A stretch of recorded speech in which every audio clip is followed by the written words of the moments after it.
Welcome to the 100th episode of Brief Encounters. I'm Caroline Lannon, Program Attorney at the DC Bar's Communities Office. Today, we're honored to host a unique gathering of perspectives. The current bar president, Charles Lowery, the immediate past president, Ellen Jakovic, and the president-elect, Shaun Snyder. Join us as we talk about the past, present, and future of bar leadership, exploring the triumphs, challenges, and aspirations that shape our legal community. Thank you all for joining me today. Thank you. Thanks for having us. Happy to be here. Well, let's jump right into it. Charles, your tenure has been marked by transformative initiatives. What has been the most significant change you've implemented during your presidency? Well, thank you, Caroline. Thank you for the opportunity to join you all on this 100th episode. It's great to be here, especially with my team of presidents, with Ellen and Shaun. I think that as bar president, you may think that you can get lots of things done, and you find out that there's so much to do during the year to maintain the bar and to move things forward that you don't get to do, lots of different things. But I would say that the most significant focus that I had was sort of connecting the dots. And I use that term because I think that there are different ways that we can work together with other groups and organizations. And so meeting with the DC area law school deans was an example of that. Meeting with the other presidents of the state bars for Maryland and Virginia was an example to me of that. Getting a good turnout, which was delayed by the rain, for our Lawyers Have Heart 5K, 10K run is an example of that too. It's sort of connecting and building relationships.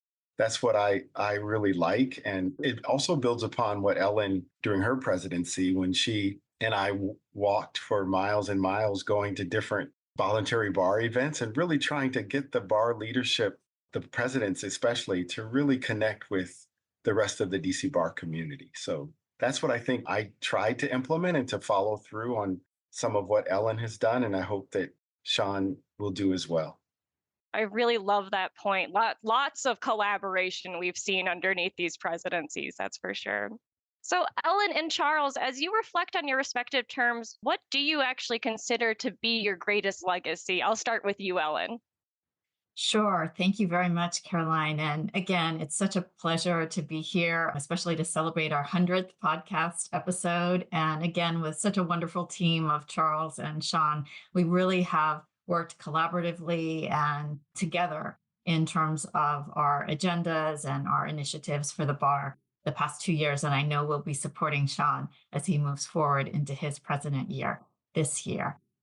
It's always hard to say what's going to be your legacy. There are things that you think are incredibly important at the time, and how they wear over time sometimes is yet to be seen. But as Charles said, we really, and in my term, really focused, as Charles did, on connecting members with our bar leadership. In particular, there were 3 things that I focused on that I hope we were able to deliver on and will be a lasting legacy for the bar. The first was helping our voluntary bar associations and our DC bar communities grow and thrive. We were especially excited last year to launch the Early Career Lawyers Community, what we call the ECLC. It's for bar members who are 10 years or less in practice. So age doesn't matter. It's a factor of how long you've been practicing, how comfortable you feel. And frankly, those qualifications are pretty loose. So that's a really wonderful initiative. We had not had any kind of young lawyers or early career lawyers community before. We launched it in partnership with the Bar Association of the District of Columbia. So again, we were strengthening those ties with our voluntary bar communities. And this past year, under Charles's leadership, the ECLC has had a number of terrific programs. So we really look forward to that community being robust and serving our young and new lawyers the best that they can be in their early years of practice. Helping our bar associations and communities grow and thrive, continuing with that theme, we held a number of programs in conjunction with some of our voluntary bars and communities. We organized a special program at the DC Ceremonial Courthouse, the DC Court of Appeals Ceremonial Courthouse, celebrating the bar's 50th anniversary, the DC bar, the mandatory bar's 50th anniversary, and the Bar Association of DC, one of our voluntary bars, their 150th anniversary. So bringing together leaders of those 2 organizations for a panel discussion talking about how the organizations have collaborated over the years was really, really terrific. We also held a joint program with the Women's Bar Association of DC in conjunction with our DC Bar Arts, Entertainment, Media, and Sports Law community. And we had a terrific panel reflecting on the importance of Title IX to the education amendments, how it opened doors for opportunities for women, both in education broadly and in sports in particular. So that was a terrific program. We also focused on strengthening the bar's commitment to diversity, equity, inclusion, and accessibility. Under my term, we appointed a DEIA task force to explore ways in which the bar could advance DEIA work in the broader legal community and put forth some impactful suggestions and recommendations for a broader legal community to focus on these issues. That task force is still engaged in its work under Charles's term, still continue to meet, explore, speak to experts, and we hope that the report will be presented to the Board of Governors for their consideration under Shaun's leadership this coming fall. So that's very exciting. And then also, again, kind of continuing the terrific commitment that our bar leaders have had. I was very focused on enhancing access to justice and making sure that we were continuing to fund those provisions. I think in my year was one of the first years that the bar presidents actually in person went to the hearings and testified. Now I say in person my year because it was over Zoom, and Charles actually testified in person at the hearings. But as opposed to, merely signing letters and writing notes and sending them in, we really wanted our DC bar leadership to be more active. And so we started taking a much more active role in advocating for access to justice funds in the council's budget. And you may have heard that last year, the budget for this coming year that was presented in 2023 had initially a pretty significant cut for access to justice funding. By galvanizing our community, we were able to partner with Chairman Mendelson of the DC Council and many of the other council members who support this initiative in restoring that funding. We faced a similar challenge this year. And again, under Charles' leadership with the DC Bar broader community, we were able to restore that funding. So that's a terrific accomplishment for not just our DC Bar, but for our broader legal community and our legal service providers. So those are a couple of the things that I hope will be a lasting legacy in the bar, and that I know Shaun will, and that other bar presidents will focus on those in the years to come. What didn't you do in that year, Ellen? That's right. Well, I had great helpers, Charles and Shaun. And Charles, as you reflect on your last couple of weeks now, what do you consider to be your greatest legacy? Well, I think, again, my greatest legacy, I say again, is connecting the dots. And I really do think that meeting with the DC area law school deans was it was just a lunch meeting, but it really, I think, will help create a legacy and a real beginning and a continuation of a relationship between the DC Bar and the DC law schools. And then that all dovetails with communities and the law students that are working within the bar. So I think that we're working together to just strengthen our connections with other parts of the bar. So yeah, my legacy is connecting the dots, quote unquote. I like that a lot, especially the law students then become members of our ECLC. Full circle there. Shaun, as we look ahead to your term, what are your main goals for the DC Bar? Well, thanks for having me on, Caroline. This is very exciting to be part of the 100th edition of the podcast. And it's very exciting for me to have the opportunity to serve as bar president. I'll be the 53rd bar president. And what's really interesting is that means there've been 50 plus years now of bar activities and leaders who really help set the groundwork for an amazing organization. And so really what I want to focus on is building on the excellent work of those who have come before me. There are three key areas that I'd like to focus on. The first is member engagement. Second is access to justice. And the third is the future of the profession. Those shouldn't sound too new to anybody. They're kind of our bread and butter as an organization. In fact, as we're doing this podcast and I'm looking at the themes of the DC Bar Community's logo, it talks about connect, collaborate, and contribute. I think that's great. We have over 118,000 members of the DC Bar, and some of the people who are listening to this may be surprised. In fact, usually when I'm at events, I'll say, how many members do you think there are of the DC Bar? And I'll get something like, I don't know, 5,000, 20,000. And I was like, oh no, keep going. But unfortunately, there's only about, by my estimates, maybe around 10,000 who are really, really engaged in the bar. And so what I want to do over the course of my term is see how we can expand that number, how we can get more individuals who are members, who pay their license fees, to participate in communities, to serve on committees, to put on a CLE unit, which I just did through my association at work, which was a fantastic opportunity. And part of this for me is personal.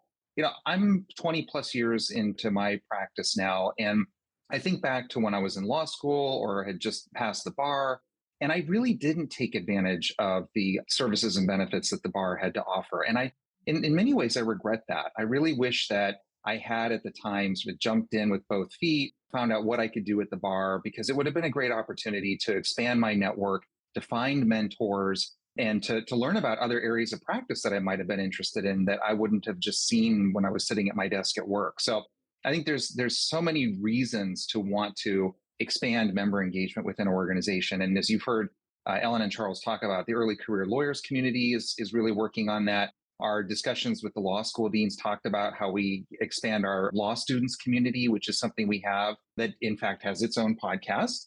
There's a lot of ways to expand and grow the continuum for our members, starting with law school, post bar exam, early career, mid career, as you become more seasoned in the opportunities there, up to and including leadership in the bar, serving on the board of governors, running for an officer position, running for president elect. They're all such rewarding opportunities within this organization to not only give back, but also benefit personally as well and grow. So that's the first one that I'd like to talk about is member engagement. The second is access to justice. You've heard Charles and Ellen talk about that. One of the statistics I like to talk about, well, I like to cite, I guess, is the number of individuals who appear pro se in court who have no representation. And depending on the practice area, it can be up to 97%. I was just at a forum last night for the two candidates who are interested in becoming chief judge of the Superior Court. They both talked about this as a very, very high priority. When you mention that number to lawyers in the DC area, I think they at first aren't sure they heard the number correctly, but in fact, 97%. And they're really shocked when they hear that. And that's just a travesty given the number of individuals we have in this region. There's over 60,000 lawyers just in the DMV region. And so what we really need to do is find ways to get them more involved, providing pro bono services. There are so many ways to do that. The DC Bar has the Pro Bono Center. There are a lot of legal service providers in the DC and metro area that they can be connected to depending on their area of interest, their area of practice, their time and availability. There's so many opportunities to meet their unique needs in terms of how they can serve. And I think really what I want to do is work with the individuals who currently provide those services to act as ambassadors to help grow that network. Because I think every person who provides services, number one, understands the benefit that comes from that, but two, are the best people to be ambassadors to promote additional participation with access to justice and providing those services to people. So a lot of opportunities there. And we've also seen there are new ways that can be done virtually, different ways to break down the barriers. I know that on the flip side of it, when we talk about clients, we're looking at ways to streamline how they enter the pro and low bono service world. There's discussions around, a centralized intake and referral system that could have some opportunities, because think about if you're somebody who needs pro bono services, just how do you find a provider can be very challenging for them as well. So I think that working with our partners, both within the DC Bar and elsewhere in the community, there's a lot of opportunities to continue my predecessor's work on access to justice. And the third area that I think is incredibly exciting, but can also cause a little bit of anxiety for some members, is what the future of the profession looks like. If we had been talking about what the future of the profession looks like 5 years ago, I don't think people would have been as anxious as they probably started to become about 2 years ago, when this open AI firm sort of turned the key and said, hey, look at this chat GPT thing we just created, and now everybody can try it for free. And I think that really started a lot of organizations off to the races in terms of creating artificial intelligence platforms. ChatGPT is just one. There are many, many others out there. The big ones, of course, we know we use every day, but there are also organizations that will be focused on providing legal services. So how the legal profession operates in that environment is likely to change potentially substantially. I was at an ABA meeting last year where an individual talked about if they had a project that they assigned to an associate that it would normally take 10 hours, let's say, to research and write up, and now had an AI tool that could do it with the right prompts in about 10 minutes. There may be ethical obligations about how you bill related to that. There's obligations that we all have about supervision and the final products that we file with the court and who's responsible for that. And so I saw people in the room sort of look up when they heard those discussions and say, oh. And the other interesting thing is we had a day-long session at the bar on AI, and there was a presenter who said to everybody in the room, to judges, if you think your clerks aren't using AI now, they are. To partners, if you think your associates are not using AI, they are. And that started to get people's attention. And what I really want to do is we have some amazing thought leaders in the DC Bar. I want to make sure that we are at the table as these decisions are being made about what the future of the profession looks like, rather than sort of being late to the game and being told by AI platforms how the legal profession is going to work in the future. So I think member engagement, access to justice, and the future of the legal profession are the three themes you're going to hear consistently during my term. Interesting. Yeah, I think AI can now actually brief a case for law students. And for any law students that are listening, I completely regret not getting involved with the DC Bar and Law School. It is a great networking opportunity. Thanks for pointing that out, Shaun. Charles and Ellen, can you share one pivotal moment or decision in your presidency that you believe has had a lasting impact? I know you've talked a bit about access to justice and ECLC, but is there just one decision that you think that really has had this impact? I'll start with you, Charles. I have to think a lot more about that, Caroline, but I guess for purposes of this discussion, I think that when I went to see Dean Traynor at Georgetown Law School, and he said that this was the first time that someone had from the DC Bar, like the president, had ever visited with him, I thought of that as interesting, right? And then it just seemed that it snowballed to where Shaun connected us with Dean Matthew at GW Law School. And that's how the DC area law school dean meeting came about. But I think what struck me that, again, back to my point of sort of connecting the dots and connecting with each other, that he didn't feel connected, right, with the DC Bar. And so just my meeting with him for a few minutes, he enjoyed that, right? And that was important. So with Shaun's help and his connection with Dean Matthew, we sort of used that as a initiative and spark for the eventual luncheon that we had. And again, that was a small thing, but I think it does lay the foundation, right, for future collaboration and future work. Yeah, the small things can make the biggest difference in my experience. Yeah, sure. Ellen, how about you? One pivotal moment or decision that you believe has or will have a lasting impact? I think, Caroline, I'll harken back to my earlier answer and a piece of my earlier answer. And in a way, it dovetails with Charles as well. Coming into my term, I was meeting with some voluntary bar leaders and establishing connections, making those collaborative overtures. And I was sitting down with the leader of the Bar Association of the District of Columbia, the BADC, one of our voluntary bar associations. And they had a young lawyers section. And the DC Bar had not had anything for young lawyers, early career lawyers. And we started sitting down and talking. And, our conversations came into, wow, well, do you think it would help our young lawyers to have the DC Bar have a community focused on this? And those early discussions also didn't just click that, wow, this is going to be a great collaboration. We're going to be able to work with the BADC. It's going to be a win-win. There will be more opportunities for their young lawyer section to collaborate with them. And at that point, we didn't know the name was going to be Early Career Lawyers Community. So whatever kind of young lawyers community that the DC Bar was going to set up. And it just brought home how one-on-one conversations, as Charles said, can get so much done. And making those connections early on, building that trust, seeing that common vision can just lift everyone up. So that was really a pivotal moment for me when I realized that, wow, we are going to get this done, and we're going to get it done in a way that's going to benefit our voluntary bars, our young lawyers, our DC Bar, and everyone. So that was, I think, a pivotal moment for me. Great point. And Shaun, you kind of touched on this previously, but How do you plan to build upon the work of your predecessors? I know you talked about member engagement and access to justice and the future of the profession, but is there anything else with the work of Charles and Ellen too that you plan to build on? Well, it's really interesting how the bar leadership is structured. For folks who don't know, you don't just sort of have like one president. Now, technically, you do, of course, but we call it the triumvirate because you have on this podcast right now, you have the current president, the past president, and the president elect. And so, at any given time, all three of those individuals are on the board.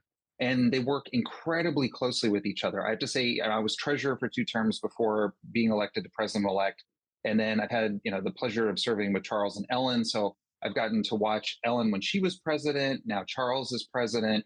They've made sure to loop me in on everything that I needed to be involved with so that I have the best runway as I ascend to the office of president. And then I will do that with my successor.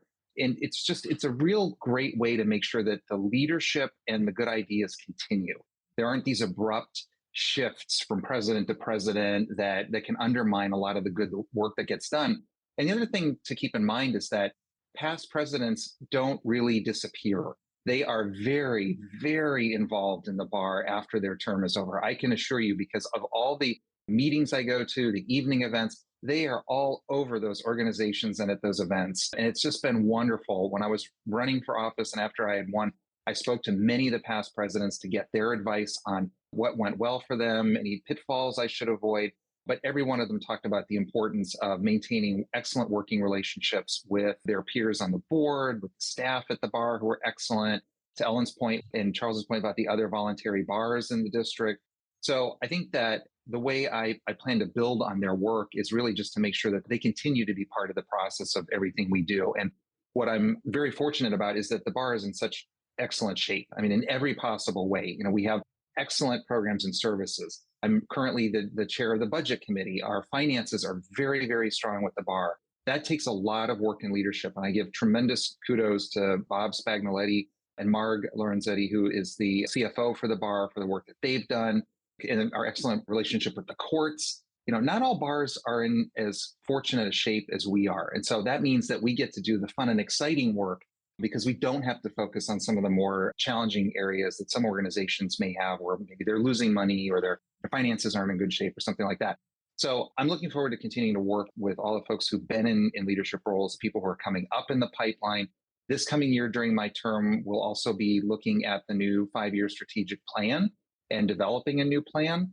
So we'll be talking about appointing a committee to do that. And I think that that's a great time to formally step back and say, okay, what have we been doing well? Where are there opportunities for further growth or change or new programs? Looking at everything that has been done over the last few years under my predecessor's terms and incorporating that into our new plan. And the bar does take its strategic plan very seriously. At the bar meetings, the Board of Governors meetings, and every year, the CEO, Bob Spagnoletti, updates us on where the staff are with implementing the strategic plan. And we just did that in our most recent meeting last Monday. Things were all green. They had check boxes next to them, which was really exciting to see. So they do take that very seriously. And I would encourage all of the individuals who are listening to this now to keep an eye out. I've asked that we find ways to make sure that all members are offered an opportunity to provide input on what they want to see from the bar. So those will be coming soon once we get the committee stood up. But please do take advantage of those opportunities. I can assure you, we will read those. I will read those comments personally.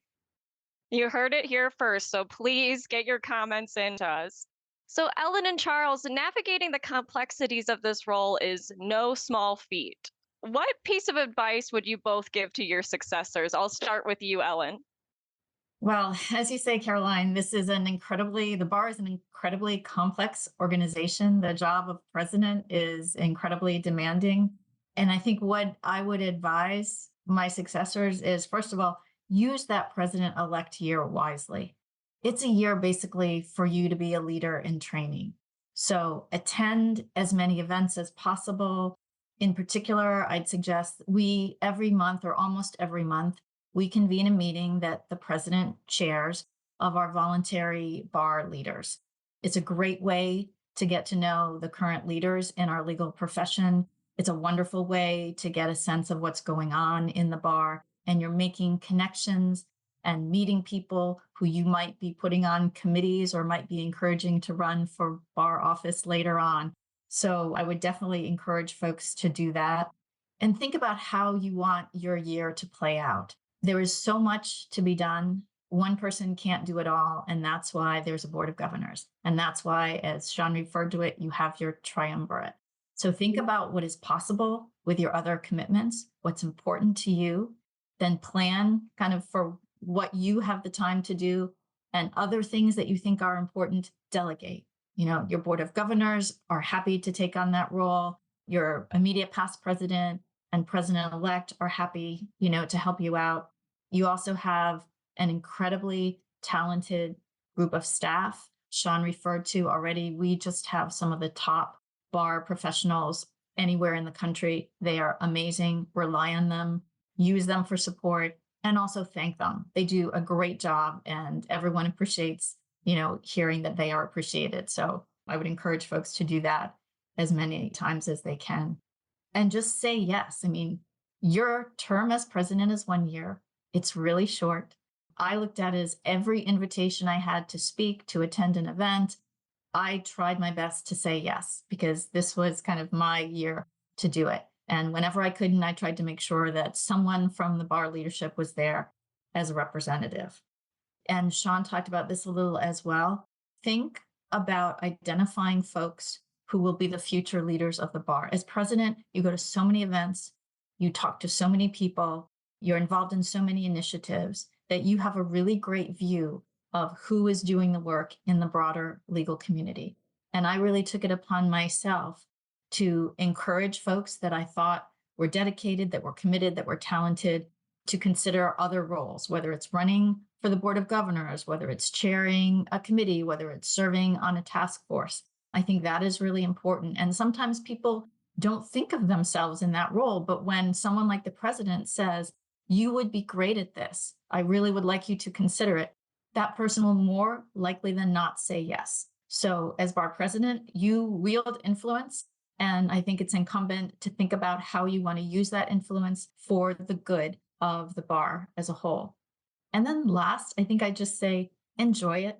It goes by so quickly. It is a whirlwind. It is such a privilege to serve the bar and our legal community in the capacity of DC Bar President. So as best you can amid all the meetings and events, just sit back, take a deep breath and say, wow, this is a pretty cool experience. Great take. And, we do have a great membership to poach, at least in my humble opinion. Charles, what advice would you give to your successors? I think Ellen has covered so much of that. What I would say is just one suggestion, that making sure that you have your emails in line so that you can see all the emails that come from the bar. I ended up, just as an example, that I wasn't able to continue receiving those at my office. And so I used the DC Bar email address. And that really helped me sort of separate out, because you're balancing work as well as the volunteer responsibilities of bar leadership. So that's a practical suggestion that I would have. But otherwise, I think Ellen has covered so much of this, and I would agree that you should take advantage of the great bar staff and the expertise on staff from Bob, our CEO, on down, and then also take advantage of the opportunities to connect. I think the key parts, as Ellen mentioned, the DC bar communities as well as the voluntary bars are such places that really need attention, right? They are the points, the touch points. And so being involved as much as you can in those places is so important. Thank you for that. So I actually got this question from a lovely DC Affairs program on Legal Pioneers, and this is for all of you. So what do you think your superpower is? It can be anything from being able to network to being able to always find the fastest route home. What is your superpower? And I'll start with you, Shaun.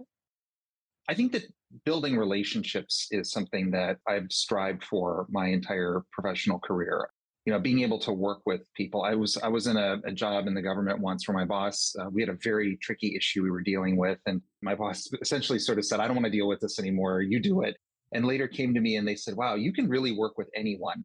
And I took it as a huge compliment, because this goes back to how bar presidents should lead. What are some of the key qualities you need to have to do that? And I really do think that being able to build relationships make sure that people know who you are, you know who they are, what skills and qualities they possess that could be best used somewhere that need to be used. So when you're bar president, for example, you got to find the right people to serve on committees, to chair them, whatever the roles are, and recognizing that you're not necessarily the smartest person in the room, right? But your job is to be one of those sort of old-timey operators where you're pulling the wires in and out of the box and making sure that all the connections are being made and the messages are getting to where they need to go. And so whatever superpower that is, and bragging is not one of my superpowers, but I really do think that I see the value in creating and maintaining and growing relationships. And I give Charles the credit that the connecting the dots thing is something, and I use that language too, because the legal community in this area is so massive. The number of activities and events is huge.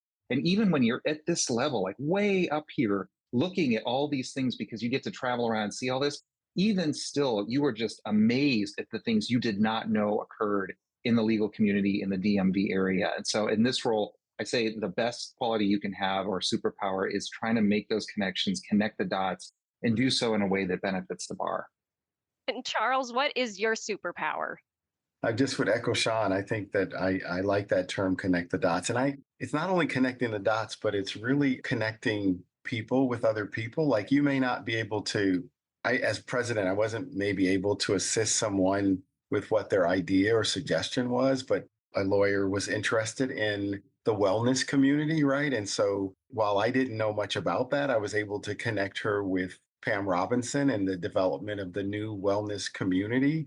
And I was thinking that, well, I didn't really know how to help her myself, except to connect her with someone who really could help her and help her along. So I think that connecting the dots works in building relationships, but connecting people with other people who can be helpful, even if you can't.